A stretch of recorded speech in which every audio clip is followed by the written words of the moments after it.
if you are doing your job well and building a personal brand, then you are signaling to people that you are going to deliver predictable value such that they want to subscribe to you to get that value.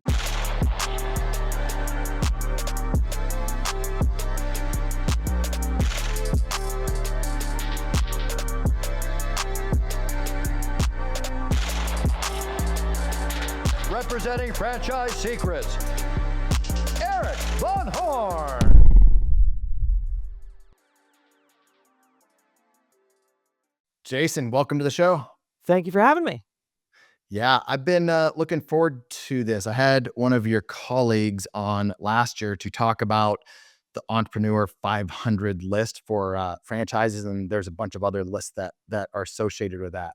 And I remember as a kid in college, like just going to the Barnes and Noble and getting that and just thumbing through it and be like, someday I'm going to own some of these businesses. That's And I was awesome. always curious to like, what did it take to make up this list? And is it pay for play? Is it just like how current is it? What are the factors that are used to create it? So looking forward to learning from you today.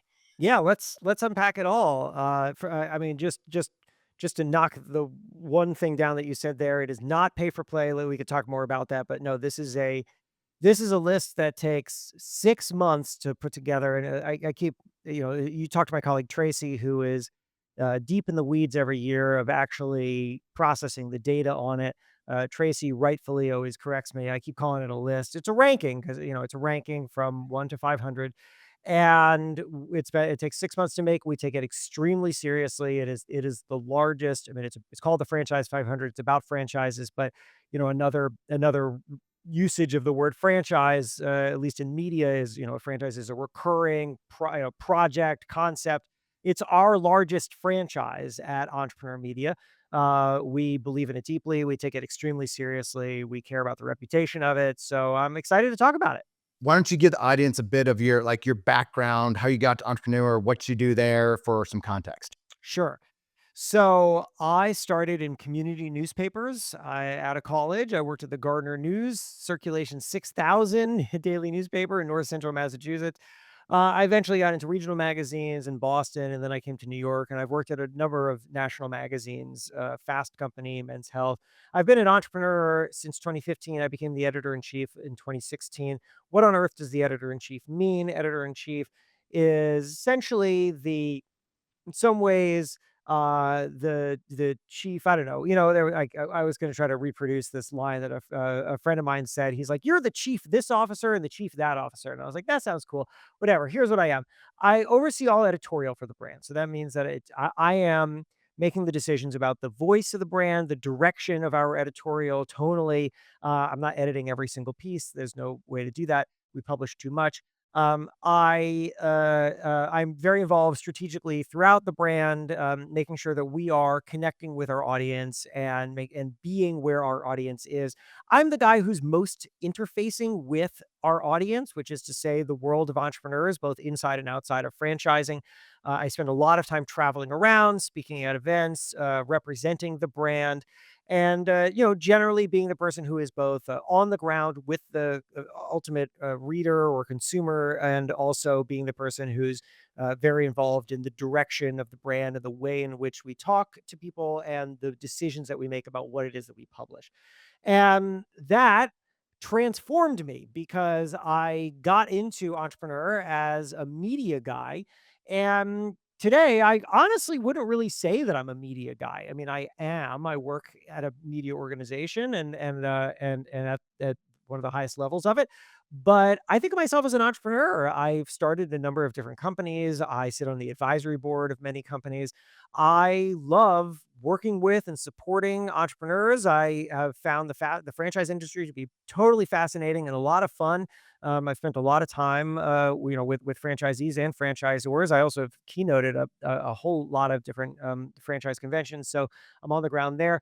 And you just cannot spend time with entrepreneurs and not have it change the way in which you think. And that is exactly what happened to me. So as I'm hearing you talk, I thought you were gonna say I didn't think you're gonna say I'm an entrepreneur, although what you mentioned, you are an entrepreneur. But I thought you were gonna say, I'm a brand guy, because you're talking about all this brand stuff. So when you are advising some of the brands that you're an advisor to, does branding come in? Have you gotten pretty good at branding as well? Yeah, it's something I think about a lot, and it's where I found a lot of my value transfers over. Something people should think deeply about is what is a way to understand your core skills in a way in which they do not change even as everything else changes around you. When I think of myself as a media guy, that anchors me into one industry. If I think of myself as a magazine editor, that anchors me to a very specific job. That's not really all that helpful, but I think that that is where people tend to be. They tend to limit their identities to the tasks that they perform or the roles that they occupy. And so I have shifted the way in which I understand myself. I don't think of myself as a media guy now. Really, what I think of myself as is someone who has a skill set of ingesting a lot of complicated information and then being able to share it back to people in really clear and simple and understandable ways. And that has served me really well in media, but it serves me well in lots of other arenas as well. So that's the reason why a large company like, well, in the franchise space, Pearl Vision would have me come and speak to their franchisees, because what I'm really doing is ingesting the patterns of success across entrepreneurs and then being able to relay it to them. But also, certainly, if somebody has me on their advisory board, then a thing that we're talking about a lot is how do you tell the story of this brand? How are we communicating what this brand is? How do people understand what this is? And then, I can be part of the conversation of, well, then how does that start to dictate product or marketing?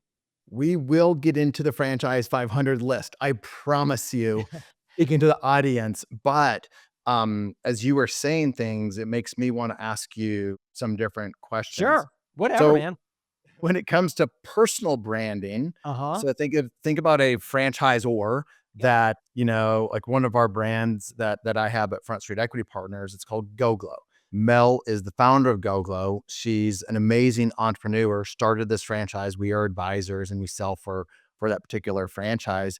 I think she's got a brand, but what would you advise somebody like that, industry expert, amazing entrepreneur, now a franchisor? What would you advise that person to do as it relates to personal branding? Great question. I think a lot about this. I have spent years focused on my own personal brand. Just about a month or so ago, I crossed the 200,000 follower mark on LinkedIn. And the way that I did that was that I took the word brand in personal brand really seriously. So this is the mistake that I think people tend to make about personal brand, is that they think that what they're really doing is they're supposed to put themselves out there. You're not supposed to put yourself out there. Nobody cares, to be frank with you. And that's because you are a full, complex person and you have all sorts of thoughts and you do all sorts of things that are not relevant to a specific audience. So you need to figure out, number one, who it is that you want to reach and why you want to reach them. And once you identify that, and we could unpack that by itself, but let's just kind of roll through the basics here. Once you identify who is the audience that you want to reach and why do you want to reach them, well, then you need to start thinking about what kind of product is useful to them. You have to become a product. What is a brand, Eric? A brand is three things. A brand is simple, it is repeatable, and it is scalable. And you can turn yourself into something that is simple, repeatable, and scalable too.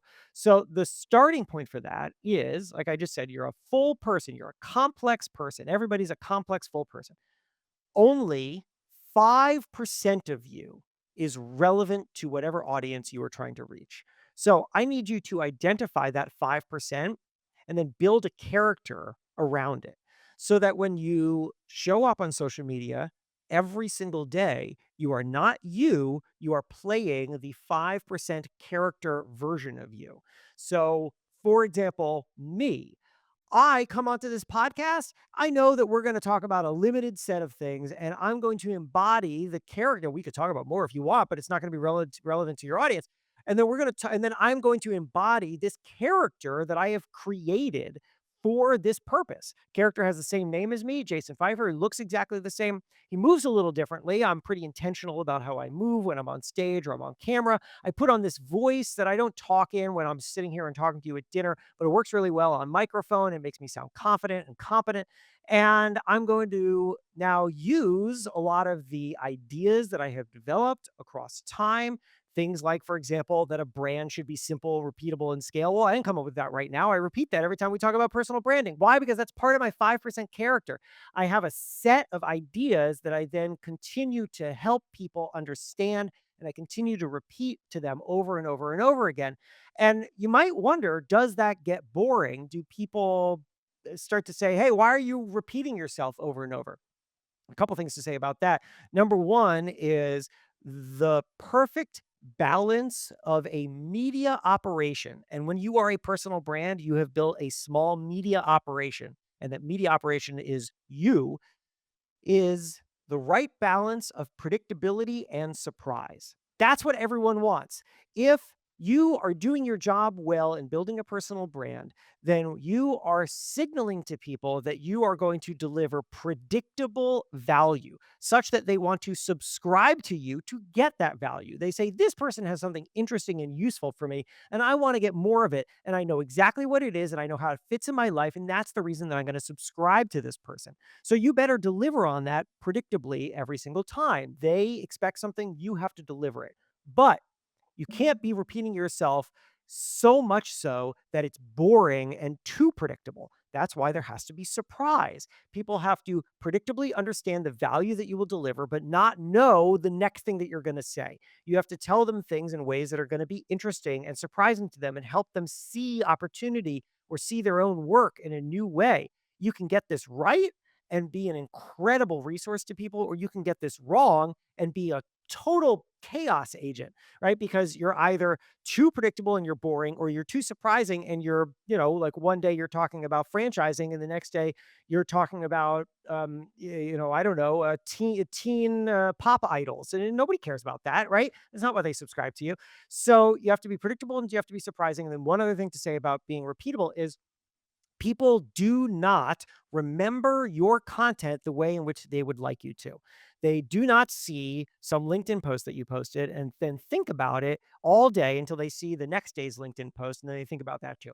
It's all passive. It's all noise. It all just flows through them. So the more valuable and repeatable you are, the more you become a signal through that noise so that they say, I recognize this person. I should subscribe to this person. I really like what that person has to say. Even if they don't remember everything that you said, it's the reason why I can take my best performing LinkedIn posts and like repost them a couple months later. Zero people complain about it because, they probably don't remember it, but they know that they like me and they trust me. And if they trust me, then they might also trust the products or services that I put in front of them. And that's why this is valuable.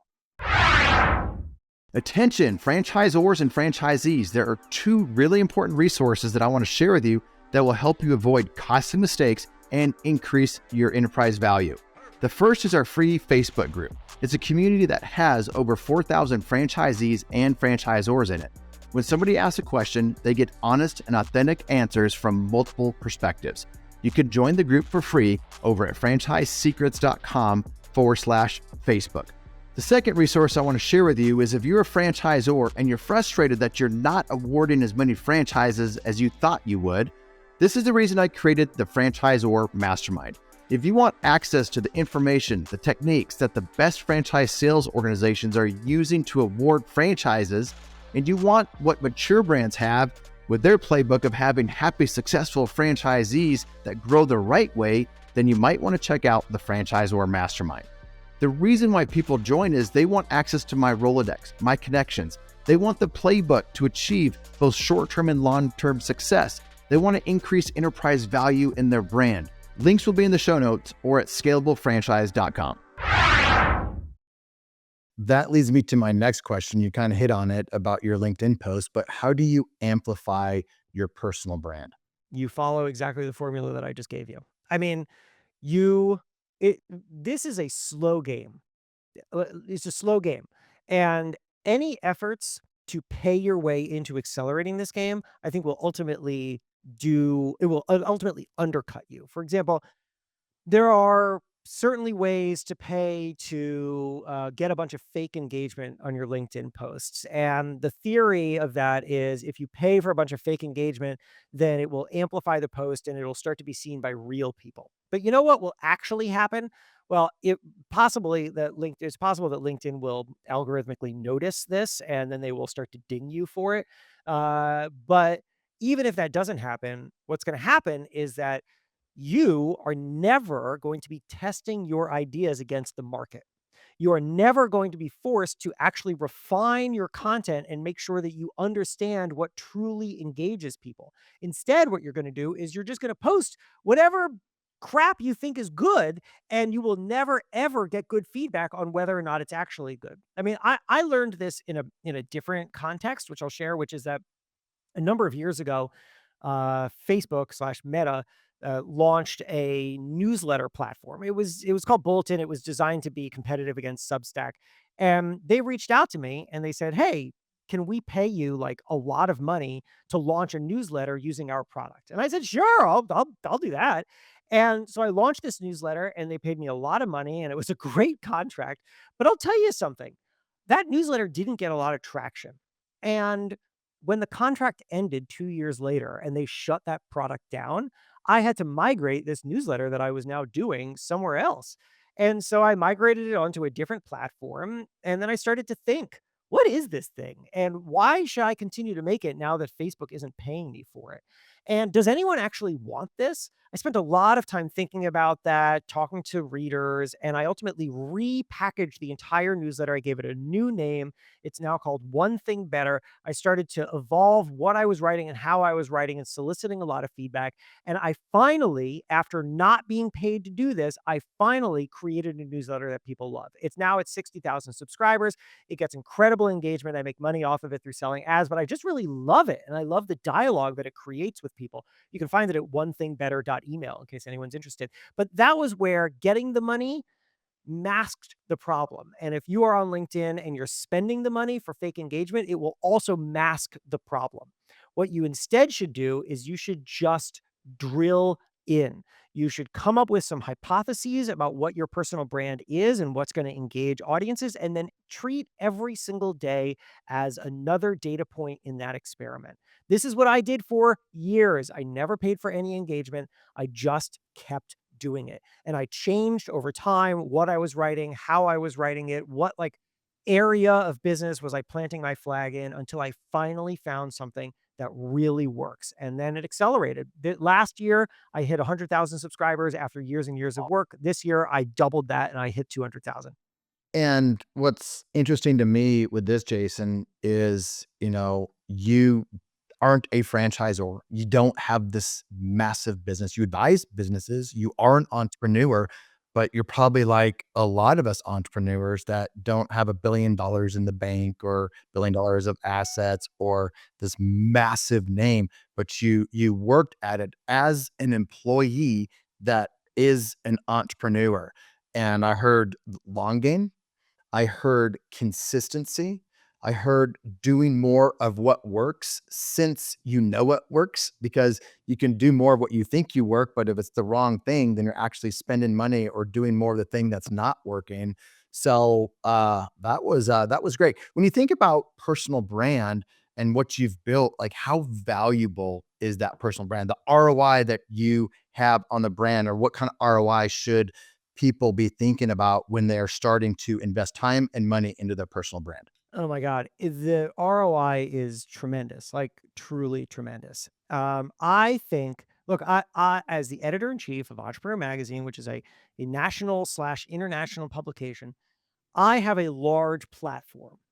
And I utilize that platform. I show up on entrepreneurs' social media feeds. There's a photo of my dumb face in every issue of the magazine. Like I am all over the place on Entrepreneur. But I will tell you something, and this is no knock against Entrepreneur. This is just the power of a strong personal brand. When things started clicking for me on LinkedIn, and look, you don't have to build it on LinkedIn, but LinkedIn, I think, is where a lot of the audience that you and I both speak to, are, probably most naturally living in. When things started clicking for me on LinkedIn, that's when things changed. Like, that is when opportunities started just rolling into me. that is when people started reaching out to me and paying me significantly higher fees to speak at their events. That is when people started DMing me and asking if they could pay for my time to take a look at something or give them feedback. It is wild. And also, my name recognition just increases in ways that are just intangible but valuable. It's funny. My cousin. So my name is Jason Feifer, Feifer. Somewhat unusual spelling. My cousin is named Brendan Pfeiffer. He works in HR, and he said that people on the regular say to him, "Hey, do you know this guy with the same last name as you, Jason Feifer?" And he's like, "Yeah, that's my cousin." And that's just because people are recognizing me on LinkedIn. It's hilarious. So yeah, I like something happens when you are what you're really functionally doing when you've built a good personal brand is you are building trust, you are building authority, and you're building memorability. You are now in front of people in a way in which you become routinely top of mind for them. And if you can establish patterns of where you are most valuable, then they understand where you could fit into their lives. When I was using LinkedIn a couple years ago and I was just kind of all over the place in my strategy, nobody was reaching out to me and saying, "Hey, can I pay you to do this?" Because they didn't know what I had to offer. They didn't know what I was good at. They just knew I was a guy who maybe had a bunch of things to say or had a fancy job title.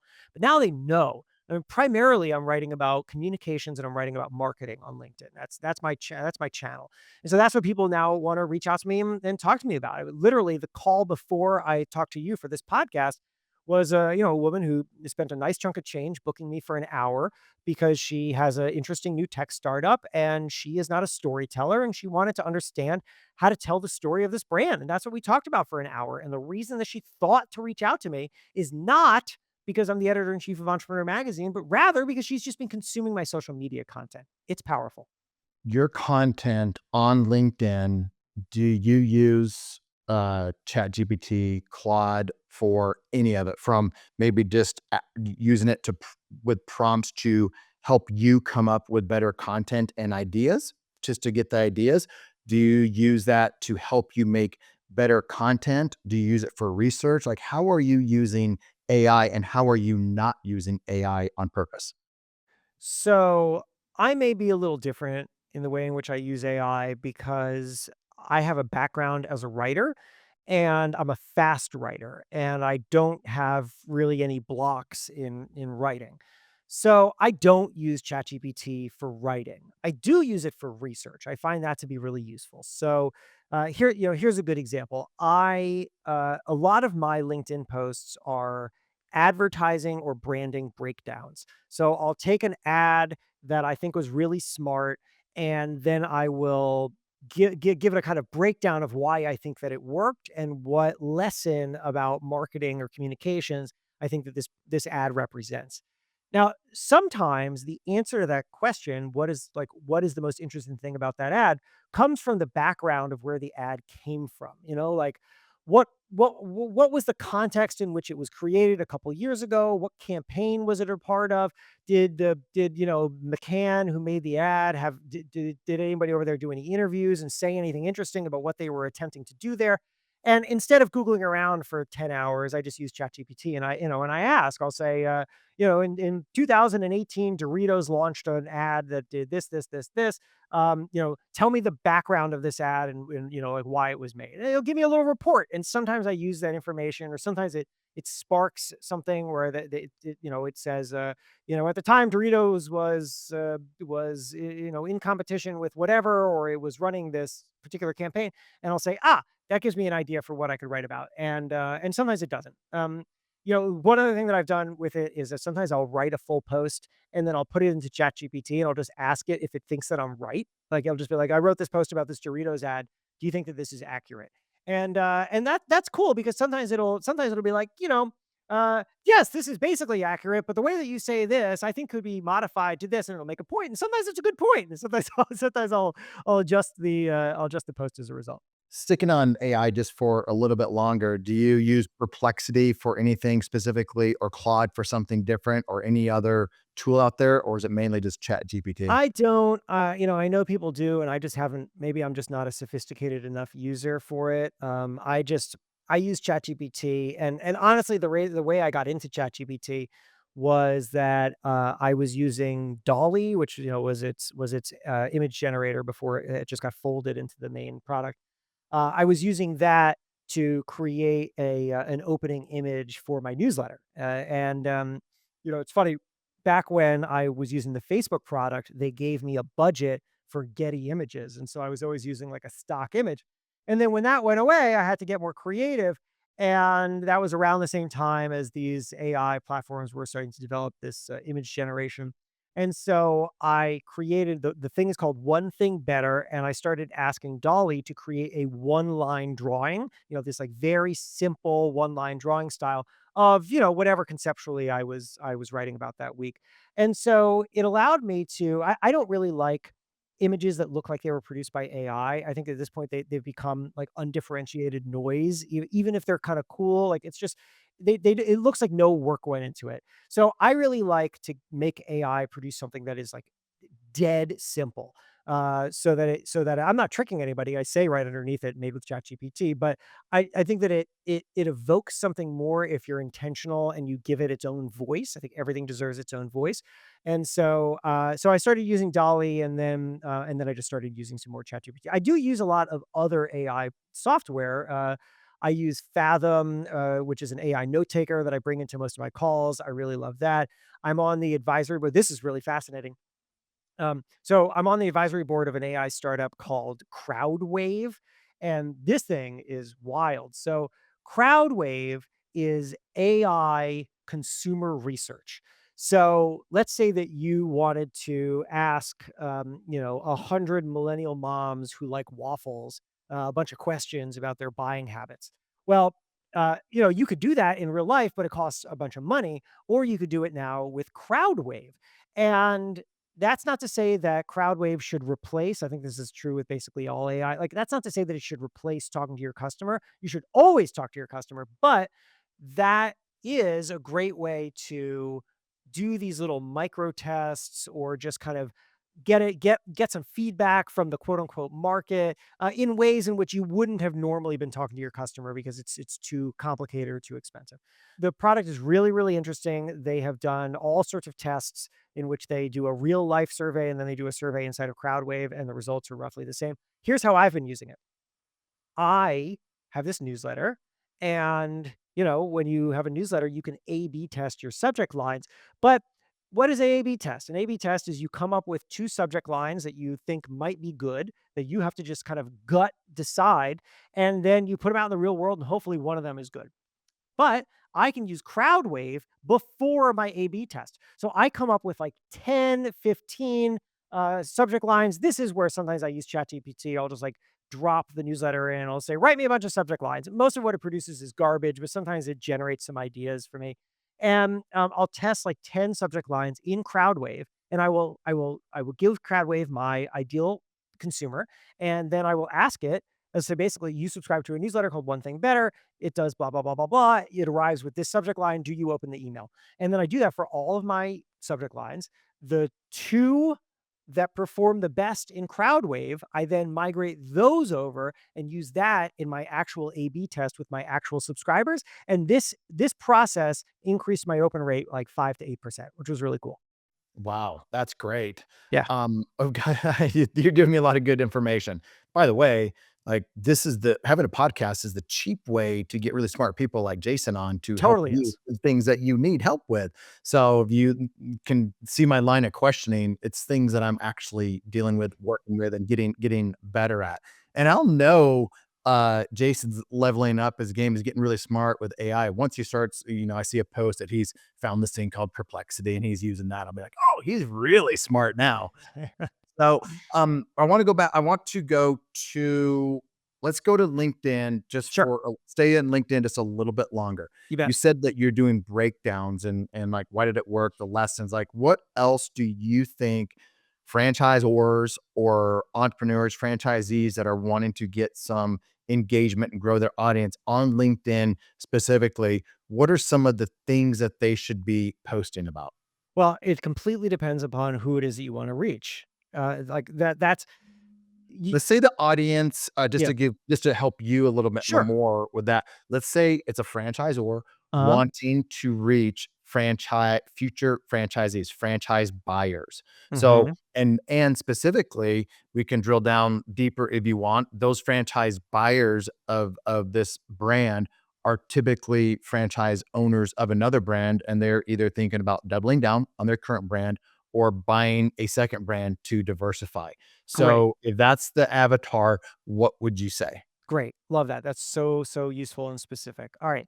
So, number one, before I get into what that kind of person should do, let me tell you, it doesn't have to be a numbers game. So, I get to throw around this fancy thing where I have 200,000, followers, but like that's also because I am in the business of playing a numbers game. I become more valuable the more followers that I have because a lot of the money that I make in this world is in some way driven by perception. People will pay me more money to stand on their stage if they perceive me as a bigger deal. And so that numbers game is useful to me, but that is not a game that everybody has to play. In fact, most people, it is not relevant to them. Instead, this should be a relevance game. You should just be making sure that you're producing content that is most relevant to your target audience. LinkedIn itself would advise that. I have a good relationship with them, and I tend to talk to their editor in chief once or twice a year and interview him on like what's the latest going on and the like, LinkedIn algorithm and so on. And he will consistently say that LinkedIn sees its value as connecting people with economic opportunity. And so what that means to them is that they build an algorithm that tries to understand what have you written and who is it most relevant to? And then surfacing it to those people who it is most relevant to. And then if it gets validation that it's relevant to them through that people engage with it, that they comment, then it will show it to more like people. I am doing something that is broadly relevant. I'm writing about marketing more broadly. That's a harder game to play because it puts me up against lots of people who are writing about lots of very broad subjects.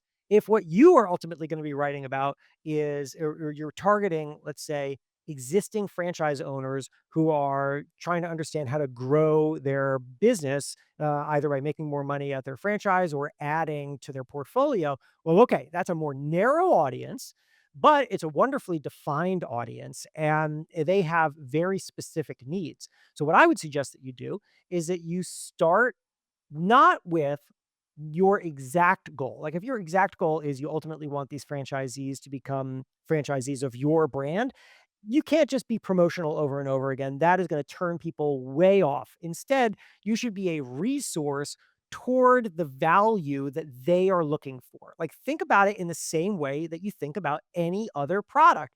What is the problem that your consumer has? What benefit are they seeking? How do you produce a product that identifies and then directly addresses that benefit? If you can do that as a personal brand, then you are winning. So my suggestion would be that you start producing a whole bunch of content that is all aimed at helping franchisees grow their existing businesses. And you could take a range of advice to that.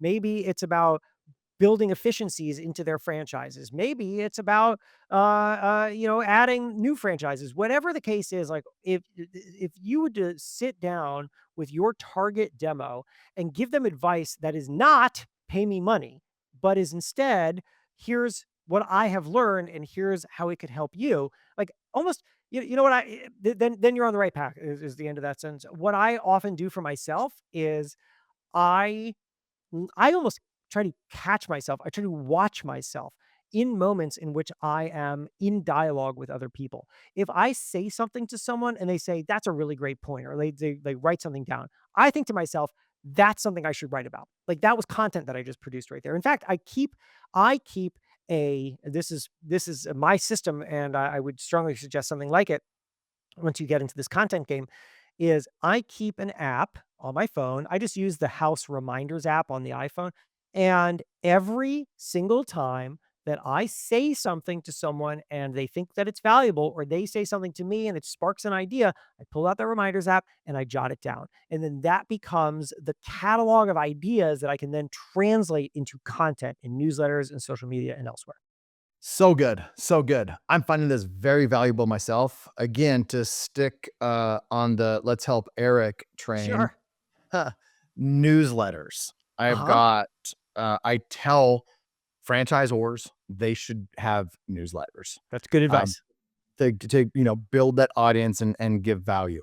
I've had great newsletters at times, and I've had very weak newsletters at times. I've got an email list of about 10,000 people. I've got a large a niche podcast that's probably number one or number two in franchising. We'll talk about it, us that have these larger podcasts, and they're all the top ones are all about the same. So I got a large engaged podcast audience. I've got a 7,000 person Facebook group in franchising that's very engaged.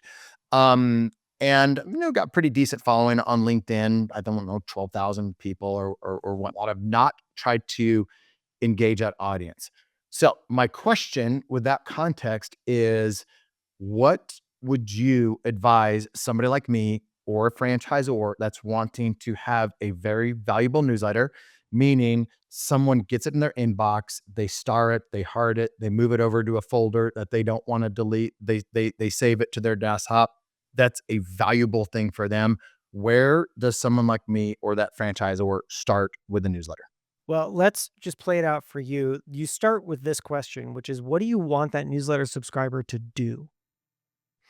I want them to few things. One, early emerging franchisors to have a call with me to see if we want to work with them at Front Street Equity Partners, where we are the outsourced FSO to them and we are strategic advisory partners Okay. and we are aligned on a back end exit. Number one, that's the highest and best use of that newsletter. I've got a coaching program for franchisees called the Franchise Tribe. I've got a coaching program for franchisors. It's the Franchisor Mastermind. And then fourth, I have a mastermind for passive investors, Great. all at different price points. Okay. Awesome. Awesome.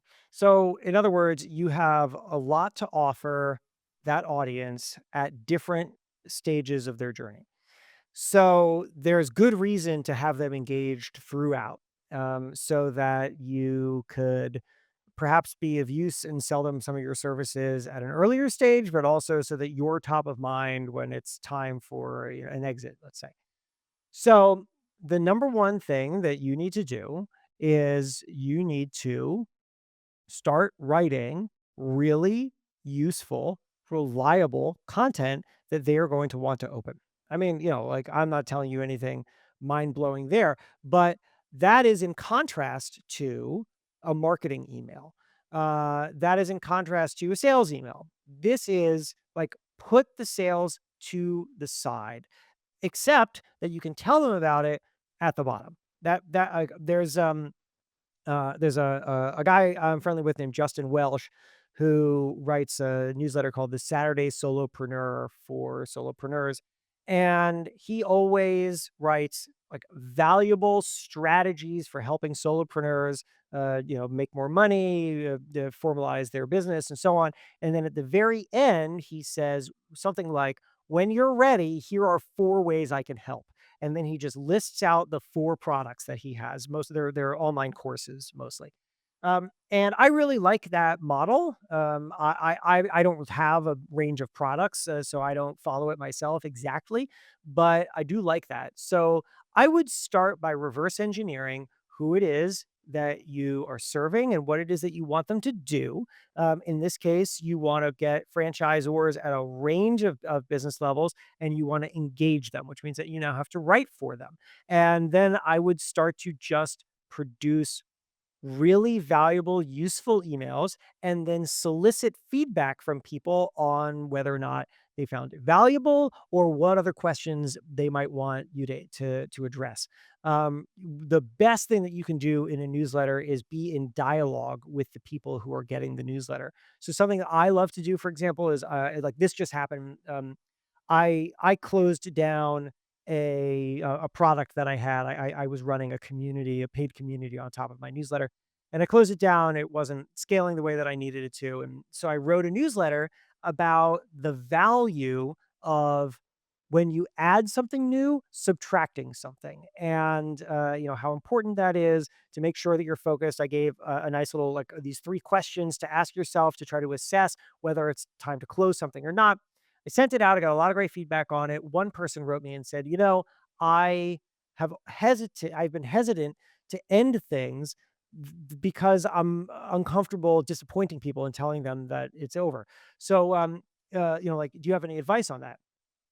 I sure do. And that became the next week's newsletter, right? And so then I opened up by setting up that problem and saying, I just heard from, one thing better reader Rachel, who asked me this. Great question, Rachel. Let's get into it. And that becomes a really wonderful virtuous cycle where now the more in which you are displaying engagement with people, the more engagement you will get. And it starts to go round and round and round. So you can, by the way, because we've loaded people up on work here in this podcast about producing things for LinkedIn and newsletters. This can all work in sync too. You can think of the content that you produce on LinkedIn as seeds for the newsletter. So maybe you write something on LinkedIn and you see that it got some traction, but LinkedIn posts shouldn't really go past like 200 words or something like that. So take that and then expand upon it in a newsletter form that goes somewhere, let's say between 500 and 1,000 words. And then you could take that and then you could say, that's also a great subject for a podcast. And then you do a podcast episode on it and you start to recycle the ideas, but you create them organically for the mediums in which you're working in. And just one more thing, sorry, which is just to reiterate that you are given the right advice in having people start newsletters because newsletter of anything that we're talking about right now, the newsletter is the only one in which you have direct contact with your audience and in which there is no algorithm intervening. Now, you do have to deal with like Google spam filters and all that stuff, but like you have your audience and that is so valuable. Think a lot of people underestimate that. They're after vanity audience on TikTok, LinkedIn, whatever the social media is. You don't own your audience there. You rent the audience there. You own the audience on with a newsletter. Anytime you have their phone number or email address, and there that's a big deal. You know what? Um, Go look at like just if anyone's listening to this right now, go look at my LinkedIn, Jason Feifer, Feifer. Go find any post and look at the bottom of it. I always do 2 things. I say, if you found this post valuable, follow Jason Feifer, and I hyperlink myself for more. And share, and it's something I don't know. I'll go find the exact language as I say it. But I started doing that, and wouldn't you know it, people just follow the instructions. They follow you more and they start to share more. It's really fascinating. So I do that. Here it is. What I write is, if this post was helpful, share it and follow Jason Feifer for more. And then the next line is rocket emoji, improve your work, join 60,000 readers for my weekly tips, and then a link to my newsletter. That's my CTA at the end. Nobody ever gets tired of it. People continue to subscribe.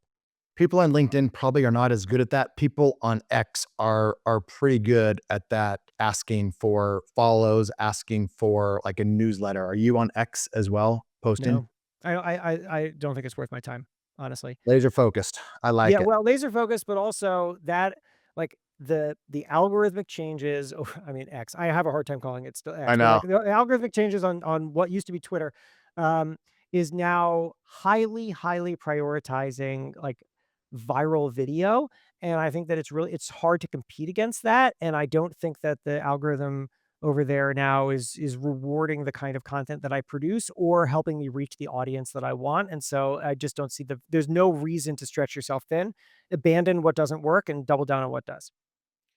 Jason, what do you think about the Entrepreneur 500 newsletter? We started talking about it, but I got sidetracked with asking for some advice from you, which was great, by the way. But anything that you want to hit about the entrepreneur, the 500 list, or any other list? Yeah, well, look, I'll say this. I love where this conversation went because to me, the greatest thing that you can do, and we've been talking about this throughout all of our conversation about newsletters and LinkedIn posts and whatever, the greatest thing that you can do is be of value to the audience.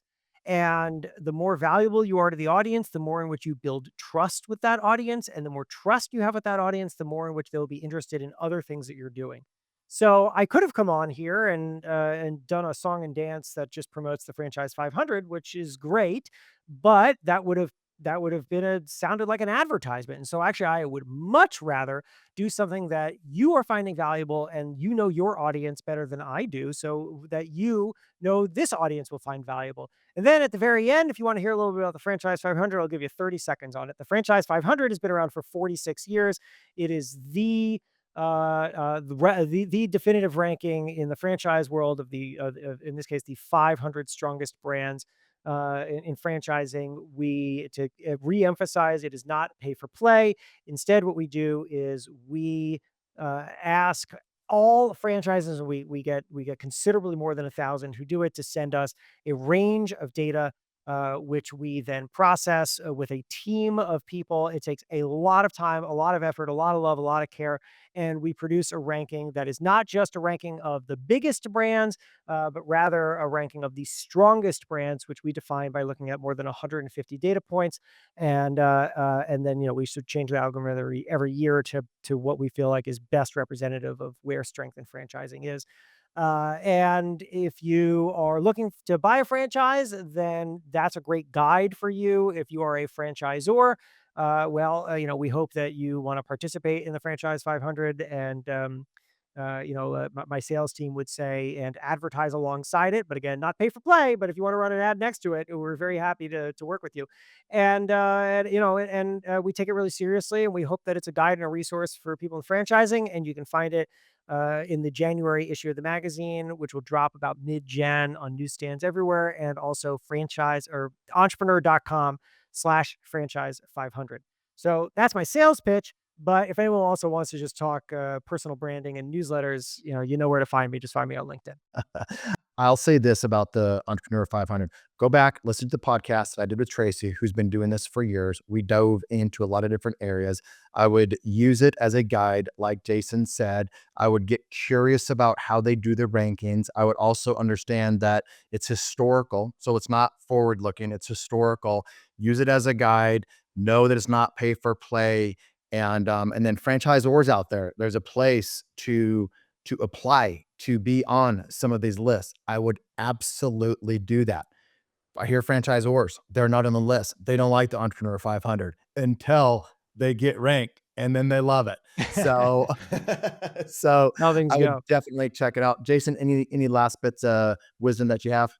No, I really appreciate it. I'll just say my newsletter link again in case anyone wants to check it out, which is onethingbetter.email. So you plug that into a browser, onethingbetter.email. I'll get a little meta on it because we've been talking about social media promotion, which is that my newsletter is called One Thing Better. It does not live at onethingbetter.email. It lives at jasonfeifer.com/newsletter. But nobody can remember how to spell my name. So why would I go onto a podcast and say, go to jasonfeifer.com/newsletter? You're never going to do that. So instead, you have to think, how do things get promoted most naturally in each medium? I went out and I bought One Thing Better email with an ONE, and also One Thing Better email with a digit one. Both of them just auto forward to jasonfeifer.com/newsletter because it's easier to say on newsletters. I hear people all the time say, go to this.com/this/this. Nobody's going to do that. Make it as easy as possible for people. Great advice. Thanks again. Thank you. Thanks for listening to the Franchise Secrets podcast. Links to everything can be found over at franchisesecrets.com. And if you want my help with anything from starting your own franchise to growing your current franchise business, please visit scalablefranchise.com.